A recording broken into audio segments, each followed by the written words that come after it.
नमः सिद्धिभ्यः।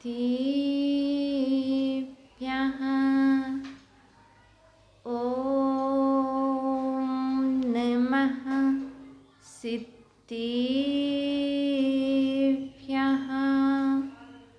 तमो वैरिहन्तारणं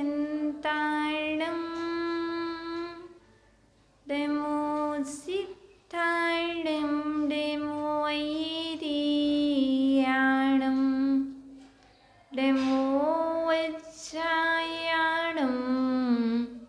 तमो लोई सविसाहुडं वन्दितु संविसिन्धि ध्रुवमस्यं मणुवमं गीं पत्ति बोच्छामि समीपाहुड मिणमो सुयकी बिली बड़ियम नमः समय साराया स्वानिभूत्याचिका सती जिस्सुभावाया सर्विभावान्तरच्छिदि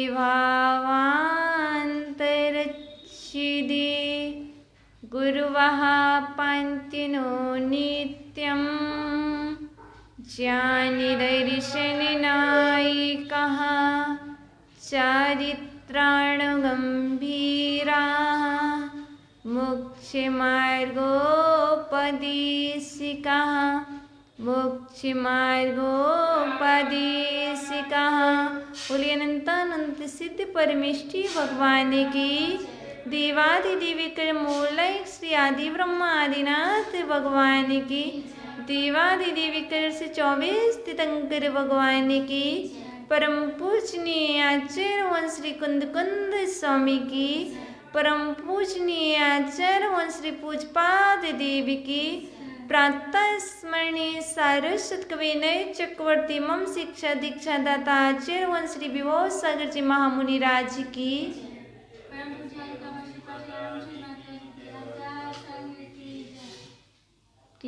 आत्मन ही जिनेन्द्रवाणी आगमवाणी तीर्थंकरवाणी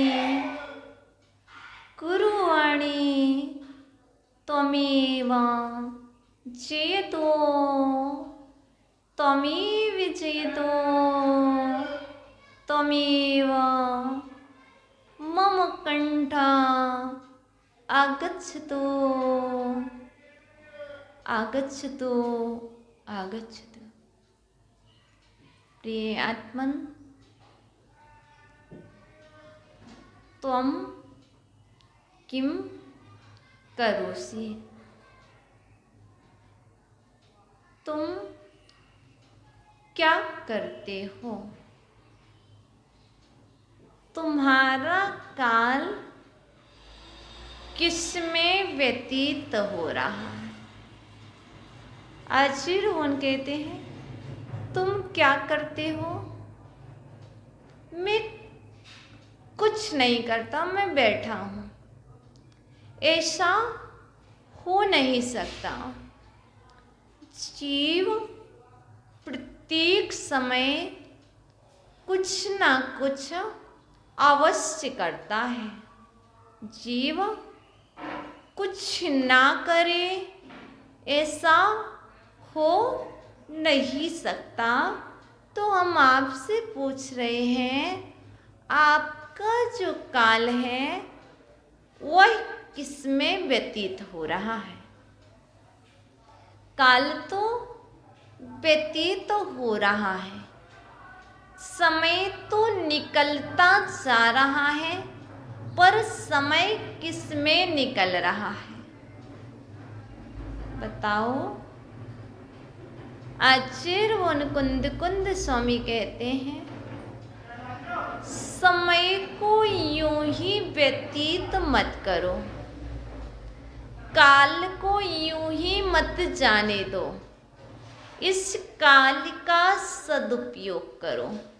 यदि आपका काल दुर्भावों में निकल रहा है, दुर्भावों को जन्म देने में निकल रहा है,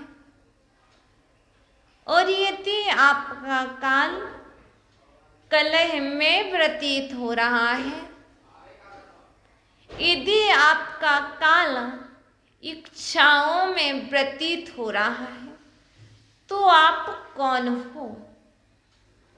क्योंकि आप कुछ करते हो। क्या करते हो? कलह करते हो। कहीं ऐसा तो नहीं आपका काल कलह में व्यतीत हो गया हो? कहीं ऐसा तो नहीं आपका काल दुर्भावों में निकल गया हो? कहीं ऐसा तो नहीं आपकी इच्छाओं की पूर्ति में आपका काल व्यतीत हो गया हो या हो रहा हो? यदि ऐसा चल रहा है तो आचार्य मुकुंद स्वामी की दृष्टि में वह मिथ्या दृष्टि है।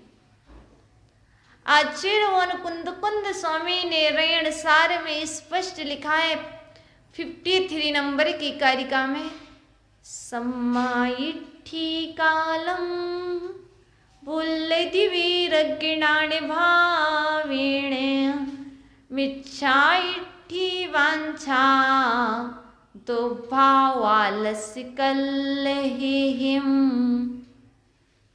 जो सम्यक दृष्टि होता है, सम्यक दृष्टि का काल सम्यक दृष्टि भी बोलता है।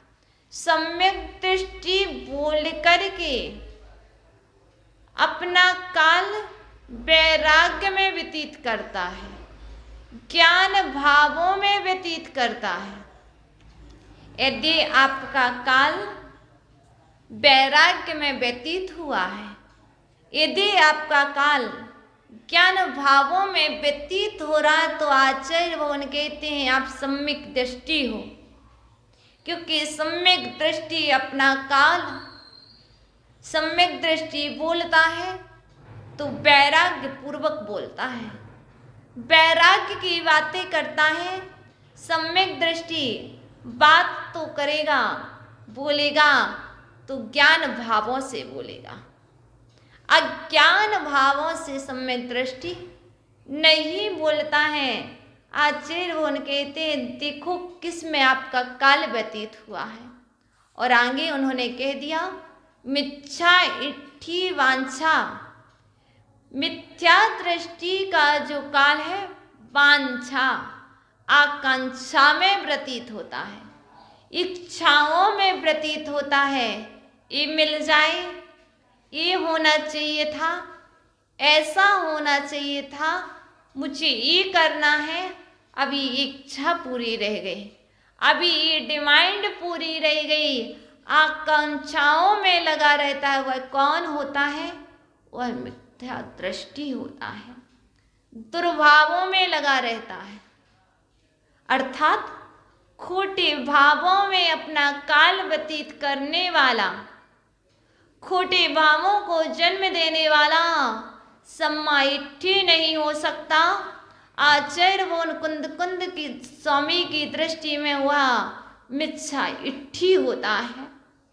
कलह करने वाला, लड़ाई करने वाला, झगड़ा करने वाला, बात बात में विवाद करने वाला कौन होता है? क्योंकि कलह एक तरह की नहीं होती है, कलह अनेक प्रकार की हुआ करती है। तो कहीं ऐसा तो नहीं मेरा काल कलह में व्यतीत हो रहा हो, कलह को सुनने में व्यतीत हो रहा हो? आचार्य भगवान कहते हैं नहीं, वह कहते हैं मैं, आप जो कहते हो कि मैं सम्यक दृष्टि हूँ, मैं सम्मायिट्ठी हूँ, तो आपका काल तो 2 में व्यतीत होना चाहिए, 3 में नहीं।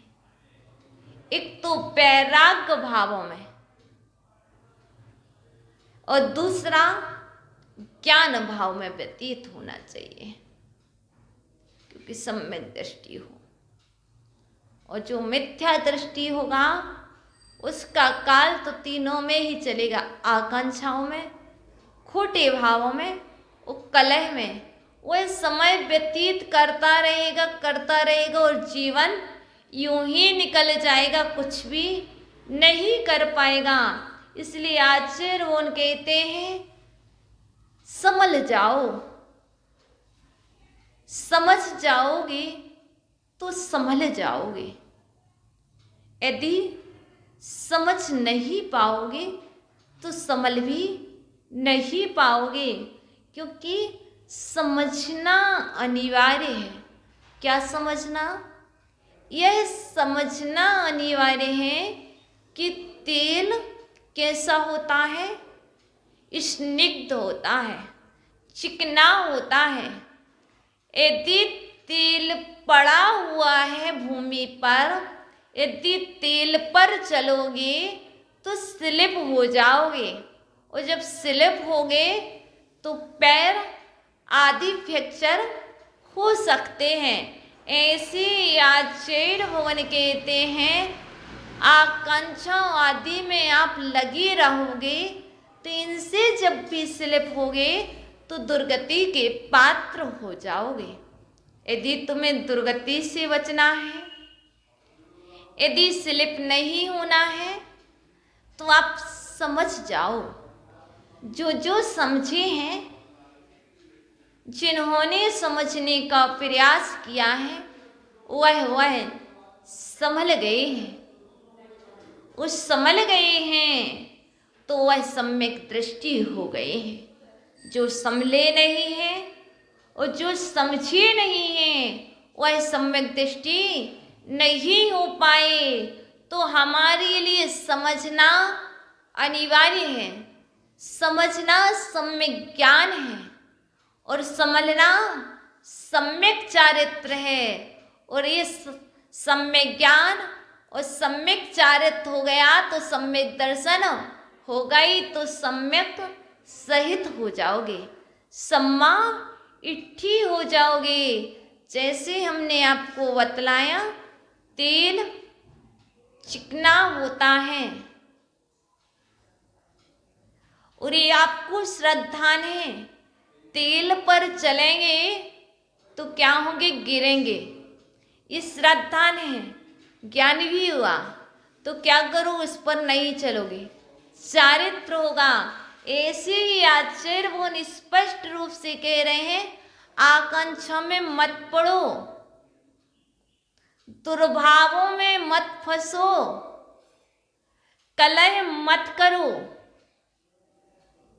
यदि दुर्भाव बनाते रहोगे, दुर्भाव को जन्म देते रहोगे, तो सम्यक से वंचित रह जाओगे। यदि तुम्हें धर्म लाभ पूर्ण रूप से लेना है, तो आचार्य भगवान कहते हैं सम्यक्त का लाभ लेना ही धर्म का लाभ लेना है। सम्यक्त का लाभ, सम्यक्त सहित होना ही जिन शासन की प्रभावना करना है, सम्यक्त सहित होना ही जिन शासन की ध्वज को ऊंचा उठाना है। इसलिए आचार्य वो स्पष्ट कहते हैं संभलो, संभलो, कोई बात नहीं, संभलते जाओ, संभलते जाओ। जो सहज होगा, जो सरल होगा, वही संभल पाएगा। देखो, जो सहज नहीं होता, जो सरल नहीं होता, वह कुछ बन नहीं पाता है। कुछ बनने के लिए सरल होना अनिवार्य है और सहज होना अनिवार्य है। यदि मिट्टी सहज रूप में ना रहे, सरल रूप में ना रहे, तो क्या मिट्टी के तुम कोई पात्र बना सकते हो? नहीं बना सकते हो। तो वह मिट्टी सरल है, वह सहज है। उस मिट्टी से शिक्षा ले लो। हम किसी से शिक्षा ले पाए या ना ले पाए, प्रकृति के कण कण से शिक्षा लेना है हमें तो, क्योंकि जिसके पास जो गुण हैं उन गुणों को उससे ले लो, इसमें तुम्हारी कोई हानि नहीं है। जो सम्यक दृष्टि होता है वह प्रकृति के प्रति कण कण से शिक्षा लिया करता है। कोई दिखता है, देखो इस मिट्टी जितनी सरलता किसी में नहीं है। देखो तुम भूमि पर चलते हो, तुम पृथ्वी पर चलते हो, फिर भी वह कुछ नहीं कहती। देखो उस पर गाड़ी भी चलाते हो, रौंदते भी हो। देखो कुम्हार घट बनाता है, घट बनाने के पूर्व मिट्टी को कूटता भी है, मिट्टी को पीटता भी है और पैरों से रौंदता भी है। उसके बाद वह मिट्टी फिर अग्नि में पकाई भी जाती है। कितने उसको सरल होना पड़ता है, कुछ बनने के पूर्व बहुत कुछ सहन करना पड़ता है, तभी कहीं जाकर के वह मिट्टी घट रूप में परिवर्तित हो पाती है। यदि मिट्टी कहे मैं सरल नहीं होंगी, मैं सहज नहीं होंगी, मैं पिट नहीं सकती, मैं कुट नहीं सकती, ये तो मिट्टी क्या घड़ा बन सकती? नहीं बन सकती। इसी तरह मनुष्य को चाहिए वह सरल हो जाए, सहज हो जाए, तो वह जीवन में कुछ बन सकता है, कुछ कर सकता है। जीवन में यदि उन्नति करना है, जीवन में यदि उन्नति के द्वार खोलना है, जीवन में यदि महान बनना है, तो आचार्य भगवान कहते हैं आकांक्षाएं छोड़ो, क्योंकि जो सम्यक दृष्टि होते हैं वो महान होते हैं। जो सम्यक सहित होते हैं उनकी गिनती महान पुरुषों में की जाती है, और जो मिथ्या इट्ठी होते हैं उनकी काउंटिंग, उनकी गिनती महान पुरुषों में नहीं, उनकी गिनती तो निम्न पुरुषों में की जाती है। आचार्य भगवान कहते हैं अब मैंने तो बतला दिया है किसका काल किस में व्यतीत होता है। अब आप स्वयं देखो कि मेरा काल किस में व्यतीत हो रहा है। यदि मेरा काल ज्ञान और वैराग्य में व्यतीत हो रहा है तो समझ जाओ मैं सम्माइठी हूँ। यदि मेरा काल ज्ञान और वैराग्य में व्यतीत नहीं हो रहा है तो समझ जाओ मैं कौन हूँ। मैं मनुष्य हूँ, यह सत्य है। मैं माता हूँ, यह भी सत्य है। मैं पुरुष हूँ, यह भी सत्य है। लेकिन आचार्य भगवान कहते इसके बाद भी और तुम क्या हो यह भी तुम देखो, तुम जानो। इसका निर्णय कोई दूसरा नहीं कर सकता। यदि इसका निर्णय करना है तो ये स्वयं को ही निर्णय करना है कि मैं कौन हूँ। ये निर्णय तो सभी कर देंगे, जगत कर देंगे कि स्त्री है, ये पुरुष है, लेकिन यह निर्णय जगत नहीं करेगा कि तुम सम्यक दृष्टि हो कि तुम मिथ्या दृष्टि हो। यह निर्णय तो तुम्हें आगम को देख करके, आगम को जान करके स्वयं करना है कि मैं कौन हूँ। मुझे किसी की दृष्टि में सम्यक दृष्टि नहीं बनना, मुझे अपनी ही दृष्टि में सर्वप्रथम सम्यक दृष्टि बनना है कि मैं सम्यक दृष्टि हूँ कि नहीं। मैं दूसरे को अच्छा दिखूं। आचार्य भगवान कहते हैं दूसरे को अच्छा दिखने के पूर्व स्वयं अपनी दृष्टि में देखो कि मैं अपने आप को अच्छा दिख रहा हूं कि नहीं। मैं जो कुछ कर रहा हूं वह मुझे अच्छा लग रहा है कि नहीं। जो कार्य मुझे अच्छा नहीं लगता वह कार्य क्या दूसरे को अच्छा लग सकता है? नहीं लग सकता। जो भोजन मुझे नहीं रुचता वह भोजन दूसरे को कैसे रुच सकता है?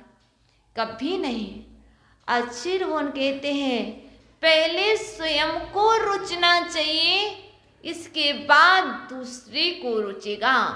इसलिए मुझे सर्वप्रथम अपने आप में देखना है, अपने आप को देखना है कि मैं सम्यक दृष्टि हूँ, मैं सम्यक दृष्टि रहूँगा। और पूर्व में था कि नहीं, मतलब पूर्व क्या, भूत क्या, कल में सम्यक दृष्टि था कि नहीं, आज मैं सम्यक दृष्टि हूँ कि नहीं, कल मैं सम्यक दृष्टि रहूँगा कि नहीं। ये निर्णय कोई और नहीं देगा, ये निर्णय आप स्वयं कीजिए, किसी दूसरे से मत कराइए। आप अपनी कॉपी स्वयं चेक कीजिए, क्योंकि आचार्य भगवान कुंद स्वामी सिर्फ लिख गए हैं, वही कुछ नहीं कह रहे। वही कह रहे इसको पढ़ो और स्वयं को देखो, अपनी कॉपी चेक करो, मैं कितनी मात्रा में क्या हूँ। आप अंक स्वयं दीजिए, दूसरों से मत लीजिए कि कितने अंक मिलना चाहिए, क्योंकि मुझे अपने परिणामों को संभालना है, मुझे अपने आप को संभालना है। तो आचार्य भगवान कहते हैं देखो, देखो किसको, जगत को नहीं, अपने अंदर बैठे जिनको देखो, अपने अंदर बैठे परमात्मा को देखो, अपने आप को देखो। आगे आचार्य भगवान ने स्पष्ट कह दिया है कि दुर्भाव से निरायु, जो दुर्भाव है, जो खोटे भाव है, इसका दूसरा नाम है अशुभ भाव। खोटे भाव को अशुभ भाव कहते हैं और सम्यक भाव को शुभ भाव कहते हैं। तो आचार्य भगवान कुंद स्वामी बहुत अच्छी बात कहते हैं, अशुभादो निर्यायु, करो खोटे भाव, दो जन्म क्या होगा, नरकायु होगी। अशुभ भाव नरक आयु को उत्पन्न कराने वाले हैं, अशुभ भाव नरकायु में ले जाने वाले हैं। यदि तुम्हें अपनी रक्षा करना है, तुम्हें अपने आप को बचाना है, हम दूसरों को बचाते हैं, हम दूसरों की रक्षा करते हैं। माम करो, मेरी रक्षा करो। कैसे? अशुभादो, अशुभ भावों से अपनी रक्षा करो, दुर्गति से अपनी रक्षा करो, नरकायु में जाने से अपनी रक्षा करो। कहीं ऐसा ना हो मेरे एक पल के अशुभ भाव मुझे नरकायु ले जाएं, कहीं ऐसा ना हो जो मुझे नहीं करना था वो एक क्षण किया और वो भाव मुझे नीचे की ओर ले गए। थोड़ा सा प्रमाद हुआ था। कैसा प्रमाद हुआ था? क्या हुआ? गाड़ी चला रहे थे, थोड़ा सा प्रमाद हुआ था। 365 दिन चलाते थे, उसी रोड पर चलाते थे, लेकिन एक दिन प्रमाद ऐसा हो गया, थोड़ा सा हम पीछे नहीं देख पाए और सामने नहीं देख पाए, हमें झपके लग गई और सामने से वाहन आया और हमारा एक्सीडेंट हो गया। थोड़ी सी भी यदि हमसे प्रमाद होता है, थोड़े से, जैसे रोड मार्ग में प्रमाद होने पर झपकी आने से आपका एक्सीडेंट हो जाता है और आप अपना जीवन खो देते हो।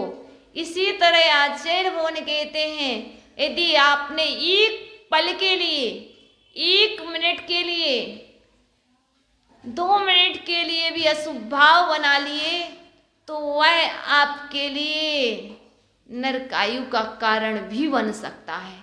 हम ही नहीं कह रहे, नरकायु का कारण भी बन सकता है। हो सकता है कि एक्सीडेंट ना हो। ऐसे ही हमारे जो अशुभ भाव है वो हमारे लिए ना जाने कौन सी जगह ले जाएं। तो आचार्य भगवान कहते हैं सब कुछ से बचते हो, सर्दी से बचते हो। सर्दी से बचना है तो क्या करते हो, ऊनी वस्त्र पहन लेते हो, गर्म वस्त्र पहन लेते हो, अग्नि की सन्निधि में आ जाते हो, हीटर लगा लेते हो। ऐसे ही आचार्य भगवान कह रहे हैं यदि आपको अशुभ भावों से बचना है तो इसके लिए आपने क्या उपाय किए हैं, इससे बचने के क्या क्या उपाय हैं, कैसे बचा जा सकता है इनसे। कुछ तो होना चाहिए। बीमार होते हैं तो बीमारी का इलाज है। यदि अशुभ भावों ने तुम्हें बीमार बना दिया है तो उस अशुभ भावों की बीमारी से बचने के तुम्हारे पास क्या उपाय हैं, कौन सी औषधि है। तो आचार्य भगवान कहते हैं पंच अस्तिकाय का सहारा ले लो, 6 द्रव्य का सहारा ले लो, 7 तत्व का सहारा ले लो, 9 पदार्थों का सहारा ले लो। ये आपको शुभ में परिवर्तित कर देंगे। जब जब भाव अशुभ हो तब तब जो शुभ भावों को जन्म में देने वाले हैं उनका सहारा ले लो।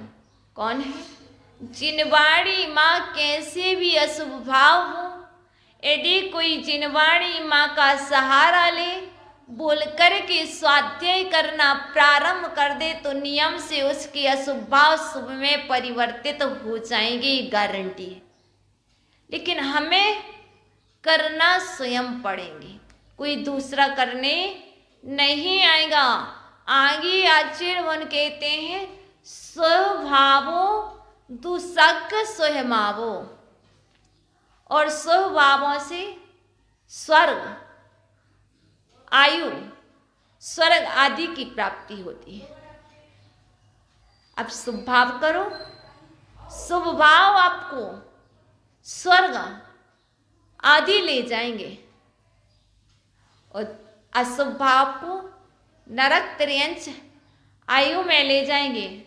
अब तुम्हें क्या करना है, द्वय स्वभावम जान दो, स्वभावों को भी जानो और अशुभ भावों को भी जानो, क्योंकि जो शुभ भाव है वो सुख को देने वाले हैं और जो अशुभ भाव है वो दुख को देने वाले हैं। तात्कालिक दुख, जैसे ही अशुभ परिणाम होते हैं तत्काल में तो दुख मिलता ही है और आगे भी दुख मिलता है। जैसे मिर्ची तत्काल में खाने पर तीखी लगती है और वह आगे चलकर भी अधिक मिर्ची खाई जाती है तो पेट में जलन भी होती है। ऐसे ही जो अशुभ भाव हैं वह तत्काल में भी दुख को देते हैं और आगे चल कर के वो नरक आदि नरकायु में ले जाते हैं।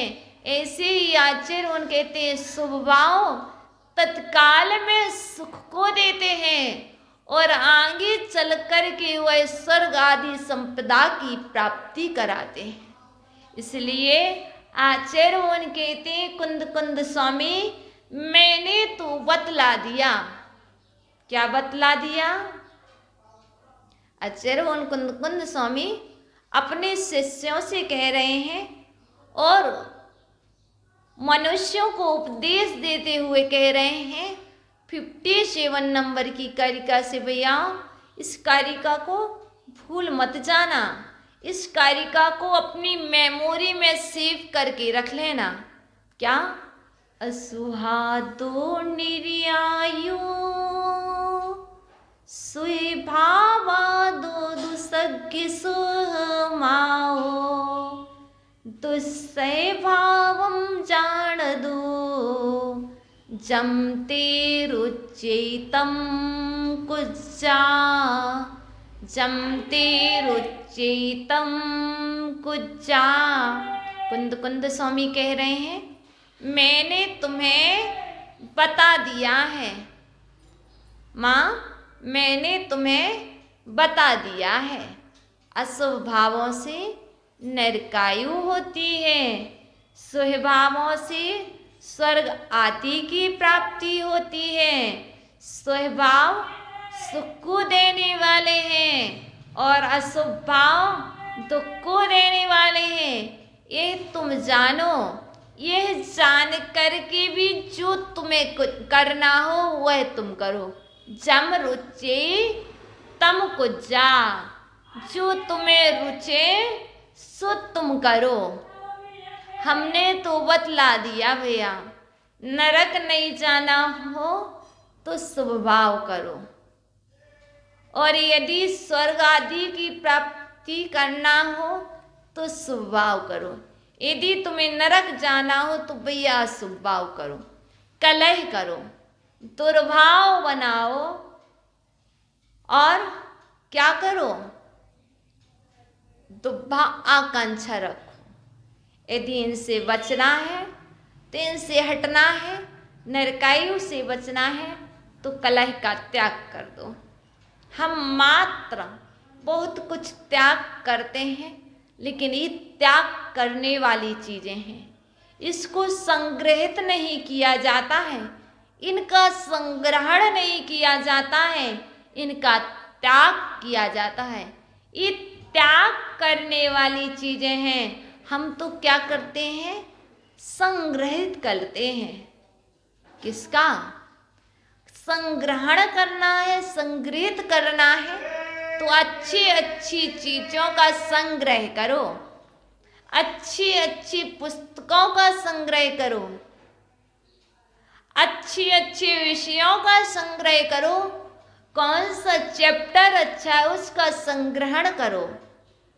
कल क्या हुआ उसको भूल जाओ, और यदि अच्छा नहीं था तो उसका संग्रहण मत करो। हमारी गलती यहीं पर है कि जो मुझे संग्रहित नहीं करना था उसको तो मैंने संग्रहित करके अपने माइंड में रखा है। अभी पूछे 3 साल पहले क्या हुआ था, 5 साल पहले क्या घटना घटी थी, 5 साल पहले सासू माँ ने क्या कहा था, 7 साल पहले आपके यहाँ किसी ने क्या कहा था, हमें आज भी याद है। यदि पूछा जाए 10 दिन पहले प्रवचन में आचार्य वंशी विभव सागर जी महाराज ने घाटोल में क्या कहा था, नहीं पता। यदि पूछा जाए कि लास्ट ईयर 2019 में शरद पूर्णिमा किस डेट में आई थी, नहीं पता। क्यों? क्योंकि हमने संग्रहण किसका किया, हमें जो नहीं करना था उसको तो हमने संग्रहित करके रख लिया। क्यों भैया, जिसे जो बनना होता हुआ उसका ही तो आदर करता है, क्योंकि अनादि के संस्कार हैं, आज के नहीं हैं। अनादि से मैंने कुसंस्कारों को, दुर्भावों को संग्रहित किया है, दुर्भावों को अपने पास रखा है, तो आज भी मेरी हैबिट वही है, उसी को मैं रख पाता हूँ, अच्छी चीज़ों को भूल जाता हूँ। आचार्य मोहन कहते हैं अनादि के संस्कार हैं पर आज तो छोड़ दो। अनादि से जो नहीं किया वह, और जो करते आ रहे वो नहीं करना। अभी तक जो नहीं किया वह करना है। वह क्या है? अभी तक वैराग्य को प्राप्त नहीं हुए, अभी तक स्वाध्याय नहीं किया, अभी तक वैराग्य के भाव नहीं बनाए, अभी तक प्रवचन नहीं सुना, अभी तक परमात्मा नहीं बने, अभी तक संयम को धारण नहीं किया, अभी तक सम्यक दृष्टि नहीं बने, अभी तक अनुप्रेक्षाओं का चिंतन नहीं किया, सप्त तत्व को नहीं जाना, सट द्रव्य को नहीं जाना, जो जो नहीं किया वह क्या क्या है, वह करो जो कभी नहीं किया। जानो क्या नहीं किया। पहले एक सब्जेक्ट होना चाहिए हमारे पास, एक विषय होना चाहिए। किम करोमि, किम ना करोमि, मुझे क्या करना है और मुझे क्या नहीं करना, क्या मुझे करने के योग्य है, क्या मुझे करने के योग्य नहीं है, क्या करने से कहाँ जाते हैं, क्या ना करने से कहाँ जाते हैं। जब हमारे पास एक सब्जेक्ट होगा तब हम इस पर विषय पर चिंतन कर पाएंगे। जब तक हमारे पास सामने कोई वस्तु नहीं होगी तब तक हम उस पर सोच भी नहीं पाते। माँ से पूछो, माँ के पास यदि सामग्री उपलब्ध हो तो वह सोचती है इसका मैं क्या करूं, इसका मैं क्या बनाऊं। ऐसे ही आचार्य वो कहते हैं पहले सामग्री रख लो, पहले विषय प्रस्तुत कर लो। जैसे आप कहते हो मुझे चौका लगाना, चौकी में क्या क्या करना, क्या क्या नहीं करना। ऐसे ही मुझे चिंतन करना है, मुझे आत्मा का ध्यान करना है, मुझे जीवन में कुछ प्राप्त करना है, तो देखो मुझे क्या करना है, क्या नहीं करना। जब विषय होगा तो उसके ऊपर कुछ सोच पाओगे। पहले माइंड में आ गया है कि मुझे आज इस वाली गली में जाना है, क्या हुआ, निर्णय हो गया मुझे आज इस गली में जाना है। तात्पर्य क्या हुआ, मुझे इस गली में नहीं जाना। ऐसे ही जब हमने विषय रख दिया, किम करोमि, किम ना करोमि, क्या करने योग्य है, क्या ना करने योग्य है। जो नहीं करने के योग्य है छोड़ते जाओ, क्या करने के योग्य है। जब हमने जान लिया कि मुझे ये करने के योग्य है, अब इसमें यह आ रहा कि नहीं आ रहा, तो मत पहले डिसीजन कर लो कि मुझे जाना कहाँ है। अभी हमने बतलाया इस गली में जाना, इसमें नहीं जाना, तो ये निर्णय कर लो ये नरकायु ले जाने वाली गली है और ये स्वर्गायु ले जाने वाली गली है। कौन सी गली में जाना। यदि इस गली में जाना है तो वही सोचो, यदि इस वाली गली में जाना है तो वही सोचो, क्योंकि गलियां दो हैं। और कौन सी गली में जाना है, शुभ भाव वाली गली में जाना है कि अशुभ भाव वाली गली में जाना है। ये निर्णय हमारा ही होना चाहिए। हम सोचें कि हम कह रहे तो नहीं।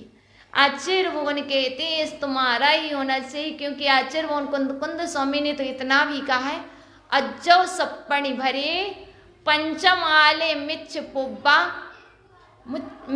पुब्बया सुलहा।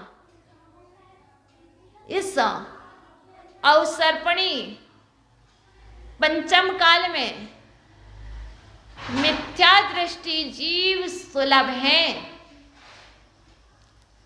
जहां कहीं जितने चाहो उतनी मात्रा में मिथ्या दृष्टि जीव सुलभता से प्राप्त हो जाएंगे, किंतु इस अवसर्पणी पंचम काल में सम्यक दृष्टि ग्रस्त और मुनि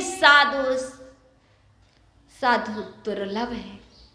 इसलिए भैया अपने आप को देखो, किसी को मत देखो, क्योंकि कौन क्या है मुझे नहीं पता। मुझे तो यही पता है कि मैं क्या हूँ, मुझे क्या करना है, मुझे तो अपने आप का कल्याण करना है, मुझे तो शुभ भावों को जन्म देना है। क्योंकि आप और हम प्रतिदिन बोला करते हैं, क्या बोलते हैं भैया?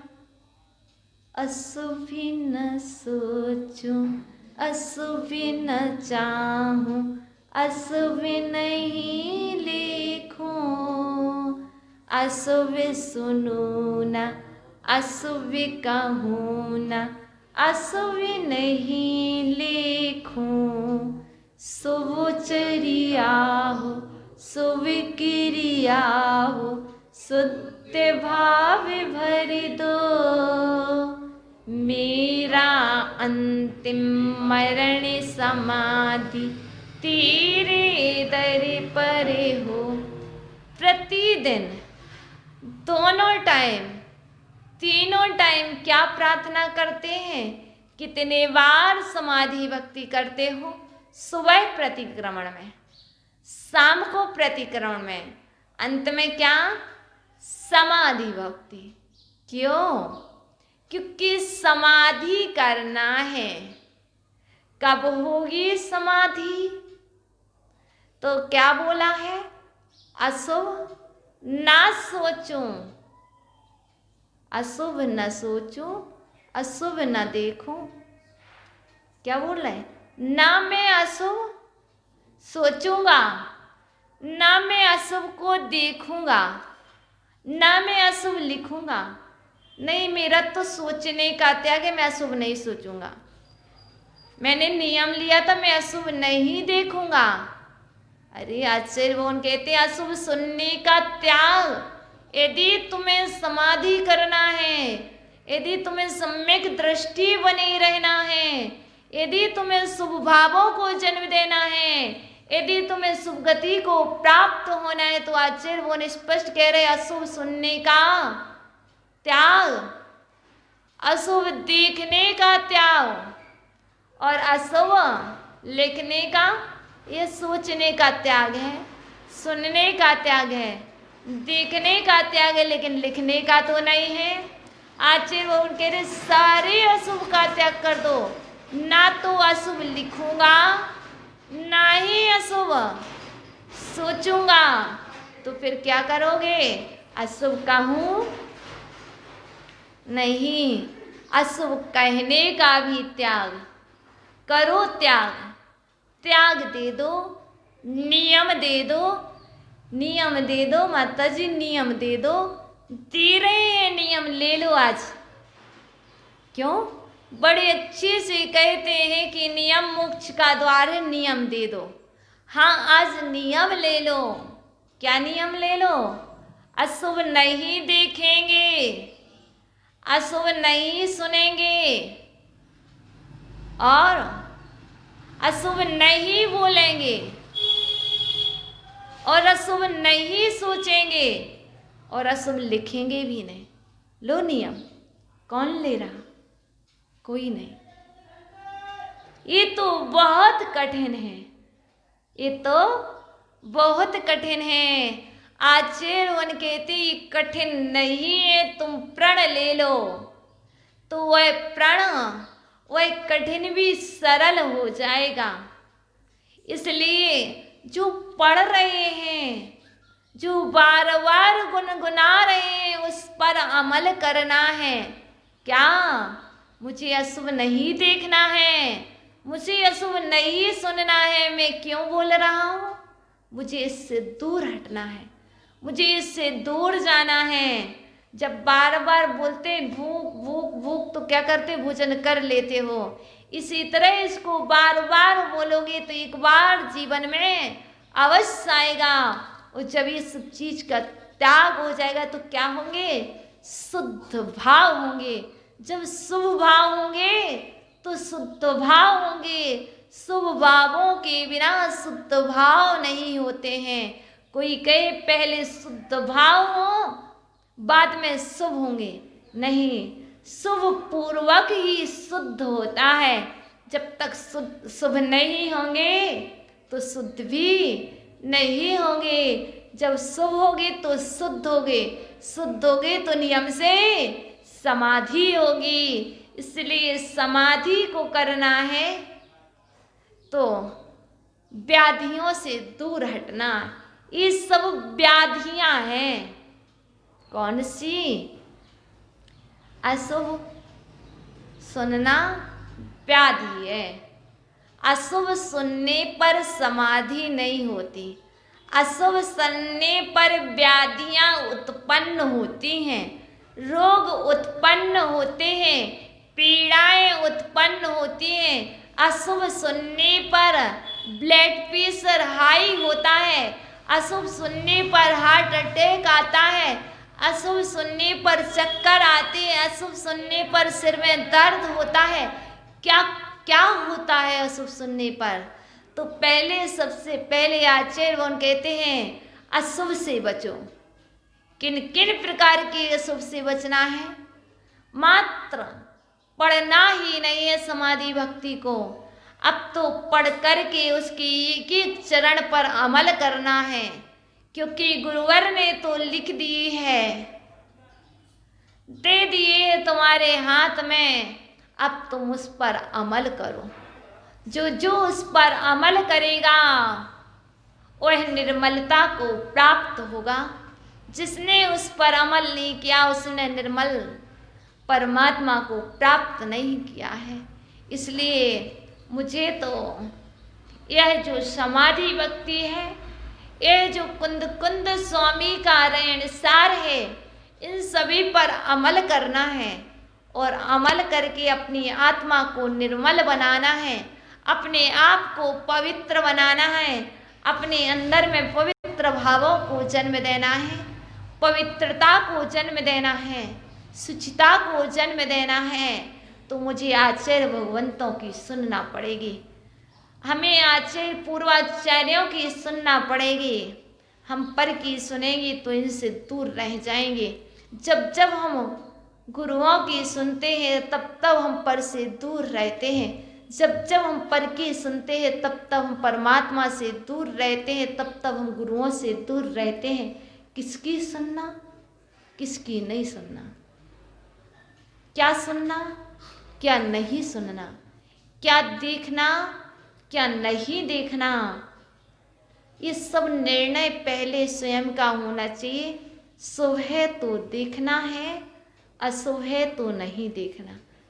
शुभ गति को ले जाने वाले वचन हैं तो सुनना है, अशुभ गति को ले जाने वाले वचन हैं तो नहीं सुनना है। बीमार बनाने वाली बातें हैं तो नहीं सुनना है। स्वस्थ और प्रसन्न करने वाले तुम्हारी वाणी है, तुम्हारी सुवाणी है तो मुझे सुनना है, उस सम्यक वाणी को सुनना है, मिथ्या वाणी को नहीं सुनना है। अब तो मात्र मुझे डिसाइड करना है मुझे क्या करना है। तुम किम करोषि, तुम क्या करते हो, तुम किम इच्छसि, और तुम क्या चाहते हो।